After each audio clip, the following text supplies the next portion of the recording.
Hello, welcome again to Dear NEBody, letters written in 1999 by my late father Jimmy Hodge. He wrote one every day of the year for 365 days to mark the start of the millennium.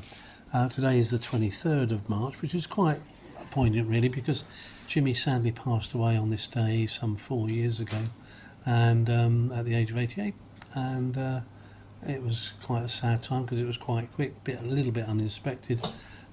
He sort of spent a lifetime really, I think, caring for my mum and then my stepmum, and sadly, although he was not averse to going to doctors at a drop of a hat, on this particular occasion it probably was the one time he didn't and got caught out.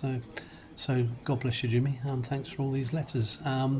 Today he was talking about BBC, or he said it was being called the boring channel, and the BBC were going to try and return to its roots and not compete with the big guns, because they reckon those were a little bit too difficult to do. And so he was saying that they need to get back to educate, inform and entertain, and viewers have been making that point for many years, but I think they've forgotten about that. He also talked about Kent County Council is considering registering its entire fleet of 500 lorries, trucks in France in order to save money. And so Jimmy was just musing up that sort of balance of what's happening. Will the council offices suddenly move to France? Will he be paying his council tax in France? Anyone who's watching this who's got any insight, perhaps they'll know whether it ever happened. And I guess with Brexit it probably never did. So, whatever. Oh yes, a 50s car.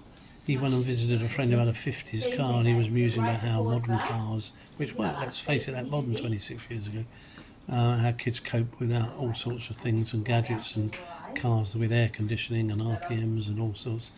And he was just musing on the fact that I suppose there are quieter days. If you ever want to go back to quieter days, I'm not here to register, to advertise other channels, but I started watching something called Look at Life, which is on Talking Pictures if you've got that facility online or on TV. And basically, a couple of times a week, I think there were 500 made Look at Lives. They were 15-minute sort of vignettes of life in Britain. Normally, not always. They did go abroad sometimes. But it was just a 10-minute sort of filler in between main features at a cinema. So done by the Rank organisation. And if you're a man of, like I am, of the 60s, if you ever want to go back to look at full colour vignettes of the 60s, they are really worth watching, and it just makes you wonder how we got by with all sorts of cars and people building buildings with no PPA, any equipment, no protective clothing, goodness knows what else. Anyway, that was it 26 years ago, not too much else to say. Jimmy's just a slight view on life, and but yeah, 4 years ago he passed away, so God bless you, Dad, and thanks for leaving a bit of a legacy in all sorts of ways. Thanks a lot. Bye, there you go.